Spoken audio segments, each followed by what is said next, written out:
Hello' everyone, মই নটা mini ভ্লগলৈ আপোনালোক সকলোকে স্বাগতম জনাইছোঁ। এইফালে ৰাতিপুৱা দেখিছেনে বতাহ দি আছে আৰু এই দুদিন দিয়ে আছে, যিহেতু ঠাণ্ডা দিনো পৰিছে সেইবাবে বতাহ দিলে বেছিকৈ ঠাণ্ডা লাগে ন।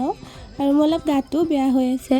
তাৰপিছতে আইতা ৰ'দত বহি আছিলে, এইফালে মই মালপোৱা চাহ তেনেকৈ বনাই দিলোঁ আৰু আইতাৰো মই মুখ চুপতি শুনো। এই মালপোৱাখন তোৰ মুখখনত দৰে তোৰ কি তোৰ খান ৰঙা লগা নাখোৱা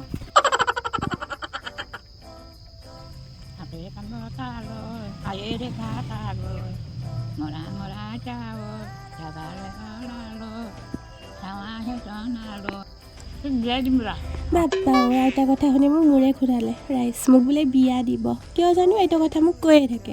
তাৰপিছতে মই এইফালে পাৰ চৰাইকেইটাক অলপ দালি দিলোঁ খাব। তাৰপিছত মই নিজেও দুপৰীয়া ভাতকেইটা খাব লৈছোঁ। খাই আৰু অলপ শুই আৰু সন্ধিয়া কম্পিউটাৰ ক্লাছত গ'লোঁ। তাত আহোঁতে চকত লগৰজনী আৰু মই দুয়োজনীয়ে খালোঁ ম'ম'। তো আজি মিনি ব্লগটো মানে আছিলে, বাই।